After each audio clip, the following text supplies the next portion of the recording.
തണൽ തേടി അലഞ്ഞവരുടെയും അവർക്ക് തണലൊരുക്കി നൽകിയവരുടെയും കഥകൾ പറയുന്ന തണൽ പ്രോഗ്രാമിൽ ഇന്ന് പങ്കുവയ്ക്കുന്നത് കൊല്ലം ജില്ലയിൽ മയ്യനാട് കേന്ദ്രമാക്കി കഴിഞ്ഞ 27 പരം വർഷങ്ങളായി പ്രവർത്തനം തുടരുന്ന സാർവത്രിക സാഹോദര്യ സമിതി അഭയകേന്ദ്രത്തിൻ്റെയും നിസ്വാർത്ഥ സേവനത്തിൻ്റെ പ്രതിരൂപമായി മനോനില തെറ്റി തെരുവിലലഞ്ഞിരുന്ന 420 പരം സഹോദരീ സഹോദരന്മാർക്ക് സ്നേഹത്തിൻ്റെയും കരുതലിൻ്റെയും തണലൊരുക്കി നൽകിയ സമിതി അഭയകേന്ദ്രം മാനേജിംഗ് ട്രസ്റ്റി ഫ്രാൻസിസ് സേവ്യറിൻ്റെയും വിശേഷങ്ങളാണ്.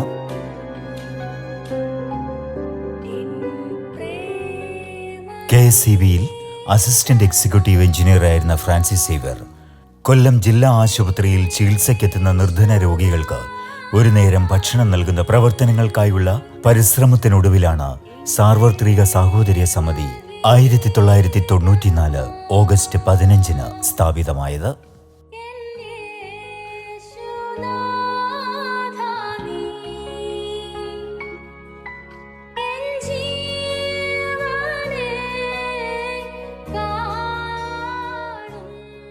ഫ്രാൻസിസ് സേവ്യർ എന്ന വ്യക്തിയുടെ നേതൃത്വത്തിൽ സേവന സന്നദ്ധരായ ഒരു കൂട്ടം വ്യക്തികളുടെ കൂട്ടായ്മയിൽ രൂപം കൊണ്ട സമിതി പ്രവർത്തനങ്ങൾ ഇന്ന് 27 വർഷങ്ങൾ പിന്നിടുകയാണ്.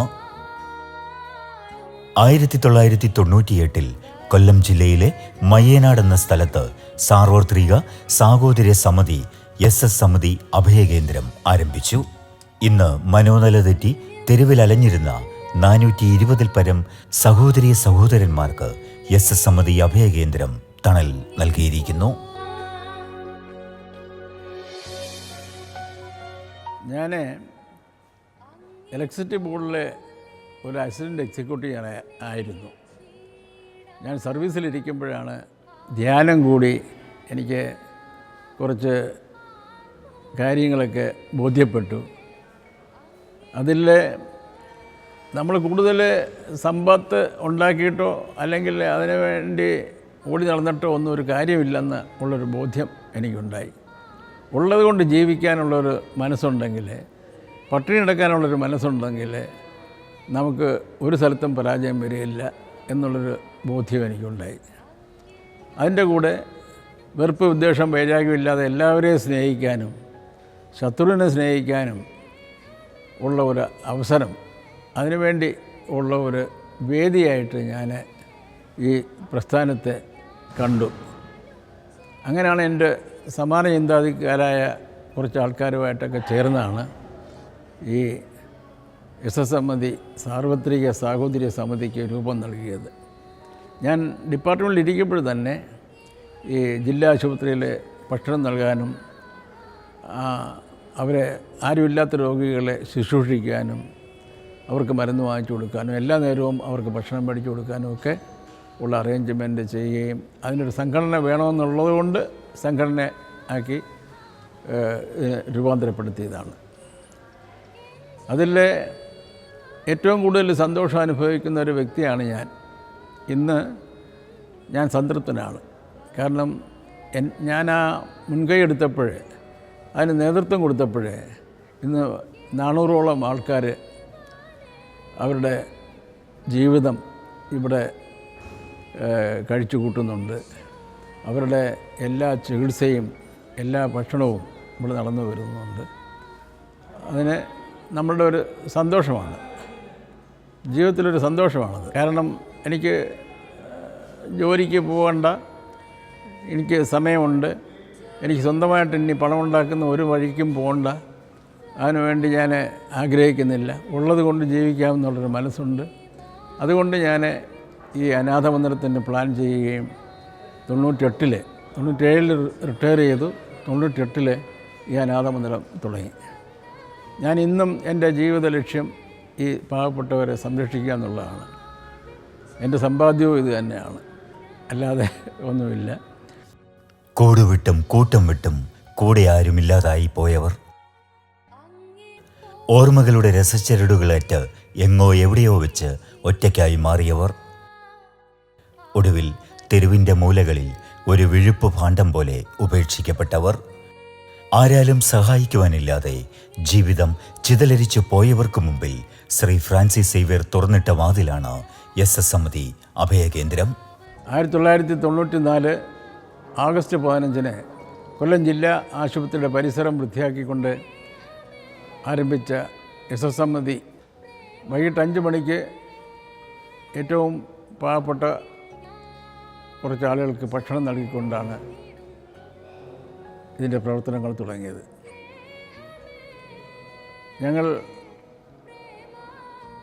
94 ആഗസ്റ്റ് 15 തുടങ്ങിയ ഭക്ഷണ വിതരണം കോവിഡിൻ്റെ ആരംഭം വരെ ഞങ്ങൾ ഒരു ദിവസം പോലും മുടങ്ങാതെ ബന്ദ്, കൊടുങ്കാറ്റ്, മഴ എന്ത് വന്നാലും ശരി തന്നെ അത് കൊടുക്കാനുള്ള ഒരു സാഹചര്യം ദൈവം ഞങ്ങൾക്ക് തന്നിട്ടുണ്ട്. അതിൽ നിന്നും ദൈവത്തിൻ്റെ അനുഗ്രഹം ഞങ്ങൾക്ക് ഉണ്ട് എന്ന് പൂർണ്ണമായി വിശ്വസിക്കുന്നു.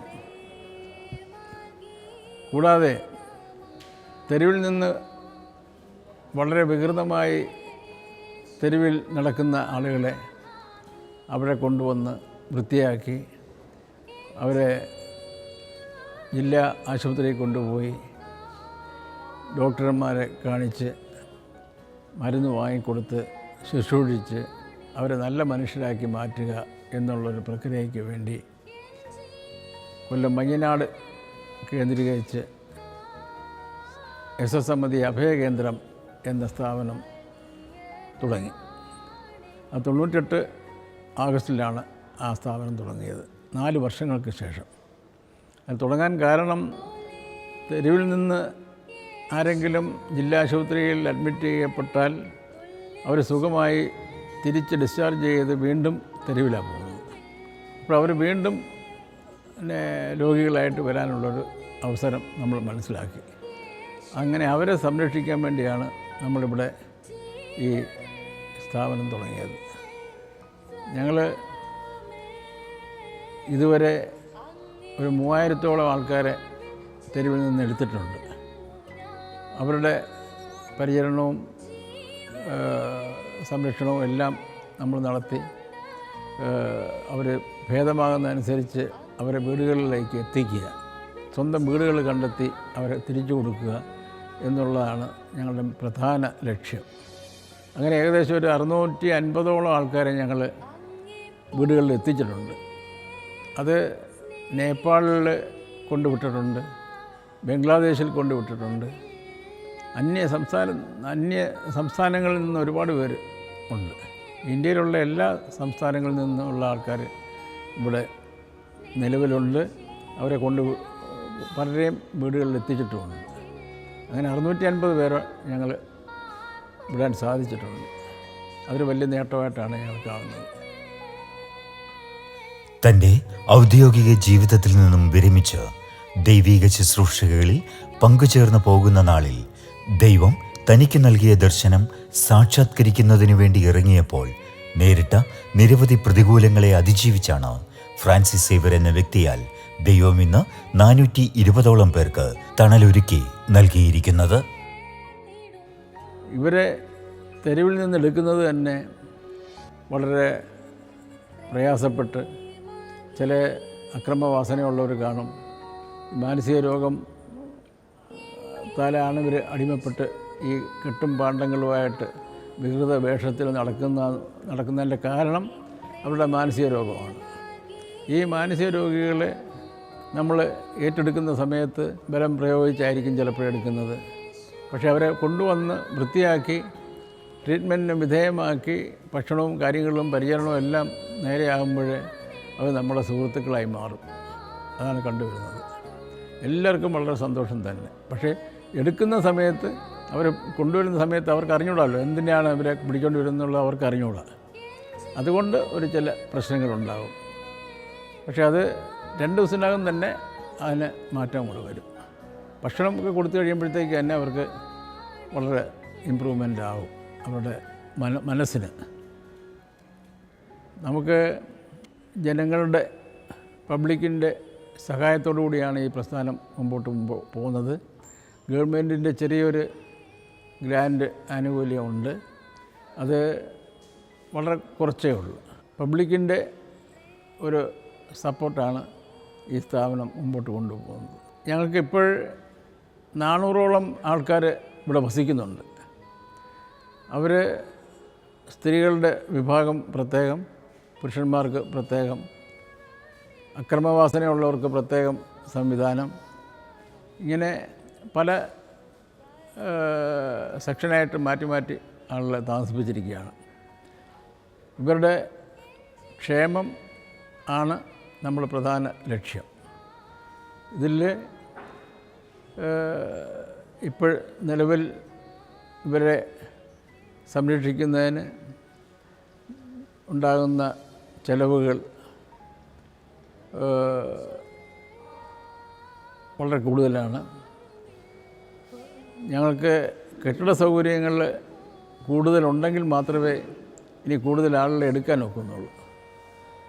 അതിന് ഞങ്ങൾ കുട്ടിയത്ത് ഞങ്ങളുടെ ഒരു സ്ഥാപനമുണ്ട്. മാനസികരോഗം കുറഞ്ഞ് ഇമ്പ്രൂവ് ചെയ്ത ആളുകളെ പുനരധിവസിപ്പിക്കാൻ വേണ്ടി മാത്രം അവിടെ ഒരു സ്ഥാപനം തുടങ്ങിയിട്ടുണ്ട്. അവിടെ ഒരു കെട്ടിടം പണി പകുതിയായി കിടക്കുകയാണ്. അത് ഫിനിഷായി കഴിഞ്ഞാൽ ഞങ്ങൾക്ക് കുറച്ച് കൂടുതൽ ആളുകളെ എടുക്കാൻ സാധിക്കും. അതിന് നല്ലവരായ ആളുകളുടെ സഹായങ്ങൾ ഞങ്ങൾക്ക് ആവശ്യമാണ്. കൂടുതൽ സേവനം ചെയ്യുന്നതിന് വേണ്ടുന്ന ട്രെയിനിങ് കിട്ടിയ ആൾക്കാർ ഞങ്ങൾക്ക് ഉണ്ട്. കൂടുതൽ ആളുടെ ഇനി ആവശ്യമുണ്ട്. ആരെങ്കിലുമൊക്കെ ഇതൊരു ദൈവവേലയായിട്ടാണ് ഞങ്ങൾ കാണുന്നത്. ദൈവത്തിൻ്റെ മക്കളാണ് ഇവരുടെ കൂടെ ദൈവമുണ്ട്. അതാണ് എൻ്റെ അനുഭവം. ബൈബിൾ അധിഷ്ഠിതമായി ബൈബിള് കുറച്ച് പഠിച്ചൊക്കെ വന്നപ്പോഴേ നമ്മളെല്ലാവരെയും സ്നേഹിക്കണം, വെറുപ്പ് വിദ്വേഷം വൈരാഗ്യം പാടില്ല, ശത്രുവിനെ സ്നേഹിക്കണം, ഇങ്ങനെയൊക്കെയുള്ള ചില കാഴ്ചപ്പാടുകൾ വന്നപ്പോഴേ എല്ലാവരെയും സ്നേഹിക്കാൻ കണ്ട ഒരു മാർഗം ഇങ്ങനത്തെ ഒരു അനാഥമന്ദിരമാണ്. കാരണം ഇവരുടെ ജാതി മതം യാതൊന്നും നമുക്കറിഞ്ഞുകൂടാ. അവർ നല്ല മനുഷ്യരാണ്. അവരുടെ രോഗത്തിൻ്റെ പരിണത ഫലമായിട്ടാണ് ഇവർ ഇങ്ങനെ ആയിപ്പോയത്. അത് അവരുടെ കുഴപ്പമല്ല. അവരുടെ രോഗം, അവർ പിടിപെട്ട മാനസിക രോഗം മൂലമാണ് അവർ ഈ രീതിയിലായിപ്പോയത്. അത് നമുക്ക് മനസ്സിലായതുകൊണ്ട് അങ്ങനെയുള്ള ആളുകളെ നമ്മൾ ഏറ്റെടുത്ത് ആ രോഗത്തിന് ശമനം ഉണ്ടാക്കി അവരെ നല്ല മനുഷ്യരാക്കി മാറ്റണം. അതാണ് ഈ പ്രസ്ഥാനം കൊണ്ട് ഉദ്ദേശിക്കുന്നത്. വീടുകളിൽ ഇവർ പോയിക്കഴിഞ്ഞാൽ അവരുടെ ആ വീട്ടുകാരുടെ സന്തോഷവും ആ സമാധാനവും നഷ്ടപ്പെട്ടു പോയ ആളിനെ തിരിച്ചു കിട്ടുമ്പോഴുള്ളൊരു സന്തോഷം, ഇതൊക്കെ വളരെ നമുക്ക് പ്രചോദനം നൽകുന്ന കാര്യങ്ങളാണ്. അതേസമയം തന്നെ വീട്ടിൽ നേരത്തെ വലിയ വഴക്കുമൊക്കെ ഉണ്ടാക്കി വലിയ പ്രശ്നങ്ങളുണ്ടാക്കി അവിടെ നിന്ന് പോയിട്ടുള്ളവരാണെങ്കിൽ അവരെ തിരിച്ചു കൊണ്ടുപോകാനായിട്ട് അവർ ഭയക്കുന്നുണ്ട്. എത്ര സുഖമായി എത്ര നന്നായി കുഴപ്പമൊന്നുമില്ലെന്ന് പറഞ്ഞാലും ശരി തന്നെ അവരെ തിരിച്ചു കൊണ്ടുപോകാൻ അവർക്ക് മടിയാണ്. കാരണം അവരുടെ പഴയ അനുഭവങ്ങൾ, തിക്തമായ അനുഭവങ്ങളുള്ളതുകൊണ്ടാണ്. പക്ഷേ ഈ മാനസിക രോഗത്തെക്കുറിച്ചുള്ള ശരിയായ അവബോധനം നമ്മുടെ ഇടയിൽ വേണം. അതാണ് ഇപ്പോൾ ഇതിൽ ഏറ്റവും ആവശ്യം. കാരണം മാനസിക രോഗം വന്നാൽ അതിനുള്ള ആവശ്യത്തിനുള്ള ട്രീറ്റ്മെൻറ്റ് ചെയ്യാൻ അതിനുള്ള സംവിധാനമുണ്ട്. ഇപ്പോൾ നിലവിൽ സൈക്കാട്രി സെക്ഷൻസ് എല്ലാം ഒരുപാട് ആശുപത്രിയിൽ ഉണ്ട്. അവിടെ നമ്മൾ ആളുകളെ കാണിച്ച് ചികിത്സയ്ക്ക് വിധേയമാക്കണം. അതല്ലാതെ അവൻ്റെ അഹങ്കാരമാണ്, അവൻ്റെ തോന്നിവാസമാണ് അവനെ ഉപദ്രവിക്കുക, അതൊന്നും ഇതിനൊരു പരിഹാരമല്ല. മാനസിക രോഗത്തിൻ്റെ ട്രീറ്റ്മെൻറ്റ് നടത്തണം. അത് നമ്മൾ മനസ്സിലാക്കിയിരിക്കണം. അത് ട്രീറ്റ്മെൻറ്റ് നടത്തിയാൽ ഇതിൽ നല്ലൊരു ഭാഗം ആൾക്കാരും നല്ല മനുഷ്യരായി നിൽക്കും. ഇന്ന് സമൂഹത്തിൽ ജോലി ചെയ്യുന്ന വലിയ ഉദ്യോഗസ്ഥരായാലും ശരി തന്നെ പലരും ഈ മാനസിക രോഗത്തിൻ്റെ ചെറിയ മരുന്ന് കഴിക്കുന്നവരുണ്ട്. അതെനിക്ക് നേരിട്ടറിയാവുന്നതാണ്. എല്ലാ ഫീൽഡിലും ഈ മാനസിക രോഗത്തിന് ചെറിയ ട്രീറ്റ്മെൻറ്റ് നടത്തുന്ന ആൾക്കാർ ഉണ്ട്. അവർ സമൂഹം അറിയത്തില്ല, അദ്ദേഹത്തിന് മാനസികമായ രോഗമുണ്ടെന്നുള്ളത് സമൂഹം അറിയത്തില്ല. അത്രയും ഉള്ള സംവിധാനങ്ങൾ ഇന്ന് നമ്മുടെ നാട്ടിലുണ്ട്. കൃത്യമായ ഭക്ഷണവും മരുന്നുകളും ചികിത്സകളും പലരെയും സാധാരണ ജീവിതത്തിലേക്ക് തിരികെ എത്തിച്ചിരിക്കുന്നു. സഹജീവി സ്നേഹത്തിൽ അധിഷ്ഠിതമായ ദൈവസ്നേഹത്തോടെ നിസ്വാർത്ഥ പ്രവർത്തനങ്ങളിൽ സജീവമായിരിക്കുന്ന ഒരു കൂട്ടം സന്നദ്ധ പ്രവർത്തകരുടെ ദിനം തോറുമുള്ള പ്രവർത്തനങ്ങളാണ് ഈ സ്ഥാപനത്തിൻ്റെ വിജയകരമായ പ്രവർത്തനങ്ങൾക്ക് പിന്നിൽ. സമൂഹത്തിൽ അനാഥമായി അലഞ്ഞു നടന്നിരുന്ന മാനസിക ആരോഗ്യക്കുറവുള്ളവരെയും സംരക്ഷിക്കാൻ ആളില്ലാത്ത വൃദ്ധജനങ്ങളെയും ഏറ്റെടുത്തു കൊണ്ടുവന്ന് സംരക്ഷിച്ച് അവർക്ക് ശരിയായ പരിചരണവും സംരക്ഷണവും എല്ലാം നൽകി നല്ല ആരോഗ്യമുള്ളവരാക്കി മാറ്റി അവരെ വീടുകളിൽ തിരികെ എത്തിക്കുക എന്നുള്ളതാണ് SSMD അഭയകേന്ദ്രത്തിൻ്റെ പുനരധിവാസ പ്രക്രിയയുടെ ഏറ്റവും പരമപ്രധാനമായ ലക്ഷ്യം എന്ന് പറയുന്നത്. നാളിതുവരെയായി 650-ലധികം ആളുകളെ വീടുകളിലേക്ക് എത്തിക്കാൻ കഴിഞ്ഞു എന്നുള്ളത് SSMDയെ സംബന്ധിച്ചിടത്തോളം ഞങ്ങളുടെ പ്രവർത്തനങ്ങൾക്ക് ഉത്തേജനവും പ്രചോദനവും നൽകുന്ന ഒരു സംഗതിയാണ്.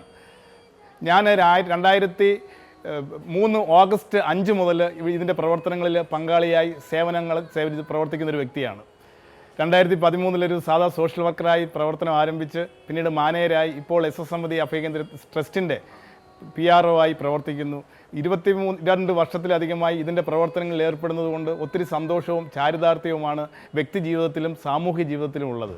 തീർച്ചയായും SSMD അഭയകേന്ദ്രത്തിലെ പ്രവർത്തനങ്ങളിൽ പങ്കാളിയാകുന്ന സേവന പ്രവർത്തകരായി ചേരുന്ന ഓരോ വ്യക്തിക്കും അവരുടെ ജീവിതത്തിൽ നല്ലൊരു ജീവിത സാക്ഷാത്കാരമാണ് സംഭവിക്കുന്നത്. SSMDയെ സംബന്ധിച്ചിടത്തോളം ഇന്ന് ഏകദേശം ഒരു 4000-ലധികം ആളുകളെ തെരുവിൽ നിന്ന് ഏറ്റെടുത്ത് സംരക്ഷിക്കുവാനായിട്ട് കഴിഞ്ഞിട്ടുണ്ട്. ഇവിടെ social workers, doctors, nurses, care takers എന്നിവരുടെ ഒരു 40ഓളം പേരുടെ കൂട്ടായ പരിശ്രമമാണ് ഇവരുടെ പുനരധിവാസ പ്രവർത്തനങ്ങൾക്ക് SSMDയെ സഹായിക്കുന്ന പ്രധാനപ്പെട്ട ഘടകം. ഒരു വ്യക്തിയെ SSMDയിൽ എത്തിച്ചു കഴിഞ്ഞാൽ അവരെ ഉടൻ തന്നെ സൈക്കാട്രിസ്റ്റിൻ്റെയും ഫിസിഷ്യൻ്റെയും ചികിത്സയ്ക്ക് വിധേയമാക്കി ആവശ്യമായ ചികിത്സ ഇവിടെ ആരംഭിക്കുന്നു. സോഷ്യൽ വർക്കേഴ്സിൻ്റെ നേതൃത്വത്തിൽ അവർക്ക് പ്രധാനപ്പെട്ട ഇൻ്റർവെൻഷൻസ്, തെറാപ്പീസ്, കൗൺസിലിംഗ് തുടങ്ങിയ പ്രവർത്തനങ്ങളിലൂടെ അവരെ മാനസിക ആരോഗ്യ തിരിച്ചു കൊണ്ടുവരുന്നതിന് വേണ്ടിയുള്ള പ്രവർത്തനങ്ങളിൽ സോഷ്യൽ വർക്കേഴ്സിൻ്റെ നേതൃത്വത്തിൽ അവർക്ക് ഇൻ്റർവെൻഷൻസ് നൽകുന്നു. അതായത് കൗൺസിലിംഗ്, അവരുടെ ഇൻഡിവിജ്വൽ സെഷൻസ്, ഗ്രൂപ്പ് തെറാപ്പി ഇങ്ങനെ തുടങ്ങിയ അനേകം തെറാപ്പികളിലൂടെയും മറ്റ് ഉല്ലാസ പരിപാടികളിൽ അംഗങ്ങൾ പ്രചോദിപ്പിച്ച് പങ്കെടുപ്പിച്ച് ഇങ്ങനെ പലതരം ഇൻ്റർവെൻഷൻസിലൂടെ സോഷ്യൽ വർക്കേഴ്സ് അവരെ മാനസികാരോഗ്യമുള്ളവരൊക്കെ മാറ്റാനുള്ള പ്രവർത്തനങ്ങളിൽ ഏർപ്പെടുന്നു. സേവന സന്നദ്ധരായ നേഴ്സിംഗ് സ്റ്റാഫ് അവർക്ക് ഭക്ഷണത്തിന് സഹായിച്ചും യഥാസമയം മരുന്ന് കൊടുത്തും ആവശ്യമായ ചികിത്സാ സഹായങ്ങൾ ചെയ്തും അവരുടെ പുനരധിവാസ പ്രക്രിയയിൽ സഹായിക്കുന്നു. ഇവിടുത്തെ പരിചാരകർ, സേവന പ്രവർത്തകർ, കെയർ ടേക്കേഴ്സ് ഇവരെല്ലാം തന്നെ എല്ലാ രീതിയിലുമുള്ള രാവിലെ അവരുണരുന്നത് മുതൽ അവരുടെ പ്രാഥമികമായ കാര്യങ്ങളിൽ സഹായിക്കുന്നത് മുതൽ അവർക്ക് ഭക്ഷണം കൊടുക്കുന്നതിൽ അവരെ യഥാസമയം അവരെ ആരോഗ്യവാന്മാരായി ഇരുത്തുന്നതിന് സഹായിക്കുന്ന എല്ലാ പ്രവർത്തനങ്ങളിലും ഒരു ടീം വർക്കായിട്ട് ഇവിടുത്തെ SSMDയിലെ എല്ലാ പ്രവർത്തകരും മുന്നോട്ട് പോകുന്നു. അതാണ് SSMD അഭയകേന്ദ്രത്തിൻ്റെ പ്രവർത്തനങ്ങളുടെ ഏറ്റവും വലിയ ഒരു സമ്പത്ത് എന്ന് പറയുന്നത്. SSMD അഭയകേന്ദ്രത്തിലെ ഭക്ഷണത്തിന് പൊതുജനങ്ങളിൽ നിന്നുള്ള സഹായം കൊണ്ടാണ് ഭക്ഷണത്തിൻ്റെ ചിലവുകൾ നടന്നു പോകുന്നത്.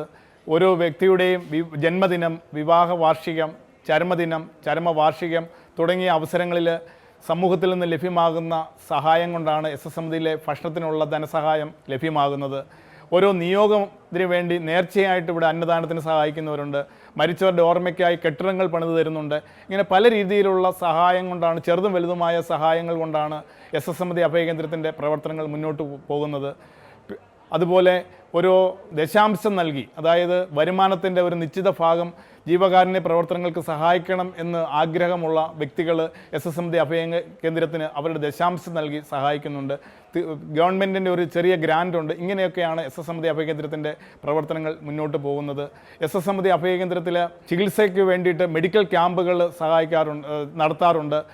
സന്നദ്ധ സംഘടനകളുടെയും ആശുപത്രികളുടെയൊക്കെ നേതൃത്വത്തിൽ ഇവിടെ മാസത്തിലൊരിക്കലൊക്കെ മെഡിക്കൽ ക്യാമ്പുകൾ സംഘടിപ്പിക്കാറുണ്ട്. ഹോമിയോ ക്യാമ്പ്, ആയുർവേദ ക്യാമ്പുകൾ ഇങ്ങനെ തുടങ്ങി അനവധി മെഡിക്കൽ പ്രോഗ്രാംസ് ഇവിടെ നടത്താറുണ്ട്.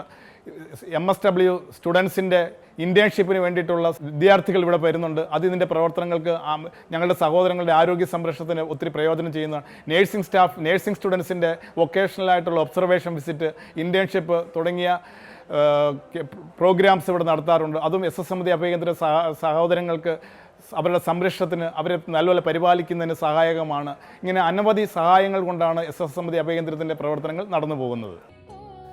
കൊല്ലം ജില്ലാ ആശുപത്രിയിലെ മാനസികാരോഗ്യ വിഭാഗത്തിലും തിരുവനന്തപുരം പേരൂർക്കട മാനസികാരോഗ്യ കേന്ദ്രത്തിലും ഇവർക്കാവശ്യമായ ചികിത്സകൾ നൽകി വരുന്നു. ഇവിടെ എത്തിയതിനു ശേഷം രോഗാവസ്ഥയിൽ കുറവുണ്ടാവുകയോ അസുഖം പൂർണ്ണമായി ഭേദമാകുകയോ ചെയ്ത 650-ൽ പരം പേരെ തിരികെ അവരുടെ സ്വന്തം ഭവനങ്ങളിൽ എത്തിക്കുവാൻ SSMD അഭയകേന്ദ്രത്തിന് കഴിഞ്ഞു. ഇതൊരു ചാരിറ്റബിൾ ട്രസ്റ്റാണ്. 96-ൽ രജിസ്റ്റർ ചെയ്തതാണ്. ആദ്യം ഞങ്ങൾ പ്രവർത്തനം തുടങ്ങിയെങ്കിലും ട്രസ്റ്റ് രജിസ്റ്റർ ചെയ്തില്ല. കാരണം എങ്ങനെയുണ്ടത് നടത്തിക്കൊണ്ട് പോകാൻ ഒക്കുമോ, എങ്ങനെയാണ് ഇതിൻ്റെ ഒരു അനുഭവങ്ങൾ പഠിച്ചതിന് ശേഷമാണ് ഞങ്ങൾ ട്രസ്റ്റ് രജിസ്റ്റർ ചെയ്തതും. അത് ഇപ്പോഴും നിലവിലെ 13 ആൾക്കാർ ഈ ട്രസ്റ്റിൽ ഉണ്ട്. അതിൻ്റെ ഒരു മാനേജിങ് ട്രസ്റ്റിയാണ് ഞാൻ. എൻ്റെ ഒരു ആശയമാണ് ഈ തുടക്കം മുതൽ ഈ പ്രസ്ഥാനം മുമ്പോട്ട് കൊണ്ടുപോകുന്നത്. ഇന്ന് ഞങ്ങൾക്ക് കരുനാഗപ്പള്ളിയിൽ ഒരു ബ്രാഞ്ച് തുടങ്ങിയിട്ടുണ്ട്. അത് പ്രായമായ സ്ത്രീകൾക്ക് വേണ്ടിയുള്ളൊരു ഇതാണ്. കാരണം പ്രായമായ സ്ത്രീകൾ ഈ മാനസികരോഗം മൂലവും മറ്റും വീട്ടിൽ നിന്ന് തഴയപ്പെട്ടവരായിരിക്കാം, അല്ലെങ്കിൽ മാനസികരോഗം മൂലം പുറത്തായിപ്പോയതായിരിക്കാം. അവർ തെരുവിലുണ്ട്. അവരെ ഏറ്റെടുക്കണം, അവർക്ക് വേണ്ടി ഒരു സംരക്ഷണം നൽകണം എന്നുള്ള ഉദ്ദേശത്തിലാണ് കരുനാഗപ്പള്ളിയിൽ ഈ സ്ഥാപനം തുടങ്ങിയിരിക്കുന്നത്.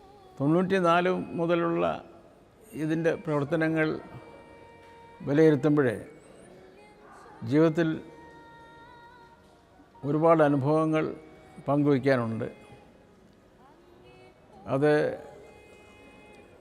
ഈ സഹോദരങ്ങളെ ഏറ്റെടുക്കുമ്പോഴുണ്ടാകുന്ന ബുദ്ധിമുട്ടും ഏറ്റെടുത്തതിൽ ഉണ്ടാകുന്ന പ്രയാസങ്ങളും എല്ലാം ഇതിൽ വരും. അതെല്ലാം ഇവരെ സന്തോഷപൂർവ്വം തിരിച്ച് വീടുകളിലേക്ക് കൊണ്ടുപോകുമ്പോൾ നമുക്ക് എന്തെന്നില്ലാത്തൊരു സംതൃപ്തിയാണ് ഉണ്ടാകുന്നത്. നമുക്ക് കൂട്ടായ പ്രവർത്തനമുണ്ടെങ്കിൽ എല്ലാ കാര്യത്തിലും പബ്ലിക്കിൻ്റെ, ജനങ്ങളുടെ ഒരു സപ്പോർട്ടുണ്ടെങ്കിൽ നമുക്ക് ഒരുപാട് കാര്യങ്ങൾ ചെയ്യാൻ സാധിക്കുമെന്നാണ് എൻ്റെ വിശ്വാസം. സമൂഹത്തിലെ സുമനസ്സുകളുടെ കാരുണ്യത്താലാണ് ഈ സ്ഥാപനത്തിൻ്റെ ദൈനംദിന ചിലവുകൾ നടന്നു പോകുന്നത്. 420ഓളം പേർക്ക് ഭക്ഷണത്തിനും ചികിത്സയ്ക്കും വസ്ത്രങ്ങൾക്കും അവരുടെ പുനരധിവാസത്തിനുമായി നല്ലൊരു തുക മാസം തോറും ചിലവ് വരുന്നു. ഇവിടുത്തെ സഹോദരങ്ങൾ, അല്ലെങ്കിൽ എൻ്റെ അപ്പച്ചൻ, അമ്മച്ചി, സഹോദരങ്ങൾ എല്ലാവരെയും സേവനം ചെയ്യുക എന്നത് ഏറ്റവും വലിയൊരു പുണ്യപ്രവൃത്തിയാണ്. ഞാനതിൽ ഏറ്റവും സംതൃപ്തി കണ്ടത്. ഒരുപക്ഷെ വേറെ ഏതെങ്കിലും ഒരു മേഖലയായിരുന്നുവെങ്കിൽ നമുക്ക് ഇത്രയും സമാധാനമോ അല്ലെങ്കിൽ സന്തോഷമോ ഒന്നും ലഭിക്കത്തില്ലായിരുന്നു. ദിവസവും ഇവരെ കാണുക, ഈ മക്കളുടെ അവസ്ഥ കാണുക എന്ന് പറയുമ്പോൾ തന്നെ നമ്മുടെ മനസ്സിന് വലിയൊരു സംതൃപ്തിയാണ്. ഇവർക്ക് വേണ്ടി എന്തെങ്കിലും നമുക്ക് ഒരു ചെറിയ കാര്യങ്ങളും ചെയ്യാൻ കഴിയുന്നുണ്ടല്ലോ എന്ന് ഓർക്കുമ്പോൾ തന്നെ നമ്മുടെ മനസ്സിൽ നമ്മുടെ ജീവിത പ്രശ്നങ്ങളാകട്ടെ എല്ലാ പ്രശ്നങ്ങളും ഒന്നുമല്ലാതായി തീരുന്നു എന്ന് നമുക്കൊരു തോന്നലുണ്ടാകാറുണ്ട്. ഇവിടെ ഈ 420 പേർക്ക് ഒരു ദിവസം ഭക്ഷണം ഒരുക്കുക എന്ന് പറയുന്നത് ഏറ്റവും പ്രയാസമേറിയ ഒരു മേഖലയാണ്, ഒരു പ്രശ്നം തന്നെയാണ് ഞങ്ങളെ സംബന്ധിച്ചോളം. നമുക്കിപ്പം എല്ലാ ദിവസവും സ്പോൺസേഴ്സ് കാണാറില്ല.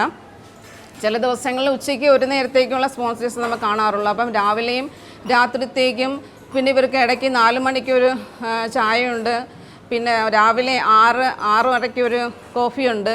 അപ്പോൾ ഇതെല്ലാം തന്നെ ഈ ഒരു ലെവലിൽ വരുമ്പോൾ തന്നെ നമുക്കൊരു ഏകദേശം ഒരു ഫുഡിന് തന്നെ ഒരു 10-50,000 രൂപ നമുക്ക് ഒരു ദിവസത്തേക്ക് ഒരു നോർമൽ ഫുഡിൻ്റെ ചിലവ് നമുക്ക് വരുന്നുണ്ട്.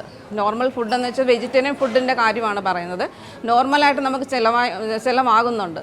അപ്പോൾ ഇതൊക്കെ തന്നെ നമുക്ക് നമ്മുടെ ഓരോ വ്യക്തികളുടെയും ജീവിതത്തിലുണ്ടാകുന്ന ചില ഒക്കേഷൻസ്, അതായത് ജന്മദിനം, വിവാഹം, വിവാഹവാർഷികം, ഗൃഹപ്രവേശം, ചരമവാർഷികം എന്നിവയെ സംബന്ധിക്കുന്ന ഓരോ അവസരങ്ങൾ വരുമ്പോൾ പല സന്മനസ്സുള്ള പല വ്യക്തികളും നമുക്കത് സ്പോൺസർ ചെയ്യാറുണ്ട്. പക്ഷേ എന്നാലും നമുക്കത് തികയാത്തൊരു അവസ്ഥയാണ് ഇപ്പോൾ നമുക്ക് കണ്ടുവരുന്നത്. കാരണം ഉച്ചയ്ക്ക് മാത്രമേ നമുക്ക് കാണാറുള്ളൂ, ബാക്കിയുള്ള നേരത്തേക്കുള്ളത് നമുക്ക് കണ്ടെത്തേണ്ടിയിരിക്കുന്നു. അപ്പം നമുക്ക് അതായത് രാവിലത്തെ ഒരു ഭക്ഷണം എന്ന് പറയുന്നത് നമ്മളൊരു ചെറിയൊരു കഞ്ഞിയും പയറെന്ന് പറയുന്നത് 8,500 രൂപയാണ് അതിന് ചിലവാകുന്നത്. ഇനി ഒരു ഇച്ചിരി കൂടെ കൂടിയോ നമുക്കൊരു ഉപ്പുമാവും പഴവും കൊടുക്കണമെങ്കിൽ 11,500 നമുക്കതിന് വേണ്ടി ചിലവാകുന്നത്. ഇനി അപ്പവും ചപ്പാത്തിയോ ബീഷപ്പോ അല്ലെങ്കിൽ വെജിറ്റബിൾ കറിയൊക്കെ ആണെങ്കിൽ 16,000 രൂപയാണ് നമുക്ക് ഈ 420 പേർക്ക് രാവിലത്തെ ഭക്ഷണത്തിന് വേണ്ടി നമുക്ക് ചിലവാകേണ്ടി വരുന്നത്. ഇനി ഉച്ചയ്ക്കത്തെ ഒരു പ്രശ്നം എടുക്കുകയാണെങ്കിൽ ഉച്ചയ്ക്കത്തെ ഫുഡിന് നമുക്ക് ഒരു നോർമൽ വെജിറ്റേറിയൻ ഫുഡാണെങ്കിൽ 14,000 രൂപയും അതിനൊരു ചെറിയൊരു മീൻകറി കൂട്ടി നമ്മൾക്കൊരു ചെറിയൊരു മീൻകറി കൂട്ടി കൊടുക്കുകയാണെങ്കിൽ 19,000 രൂപയും നമുക്ക് ഒരു വലിയ മീൻകറി ആണെങ്കിൽ 24,000 രൂപയുമാണ് നമുക്ക് ചിലവാകുന്നത്. ഇനി ഇറച്ചിക്കറി കൂട്ടിയുള്ളതാണെങ്കിൽ 28,500 ആവും. പിന്നെ നമുക്ക് സദ്യ ആണെങ്കിൽ കംപ്ലീറ്റ് ഉപ്പേരി മുതൽ പായസം വരെയുള്ള സദ്യ ആണെങ്കിൽ നമുക്ക് 36,000 രൂപയാണ് നമുക്ക് ഒരു ദിവസം ചിലവാകുന്നത് നമുക്ക്. അപ്പം ഇത് ആർക്കെങ്കിലും നിങ്ങൾക്ക് ഈ കണ്ടുകൊണ്ടിരിക്കുന്ന നല്ല മനസ്സുള്ള നിങ്ങൾക്ക് ആർക്കെങ്കിലും സ്പോൺസർ ചെയ്യണമെങ്കിൽ ഞങ്ങളെ വിളിക്കാം. ആ സഹായത്തിലൂടെ നിങ്ങൾ ദൈവത്തിൻ്റെ അനുഗ്രഹം നിങ്ങൾക്കുണ്ടാവും.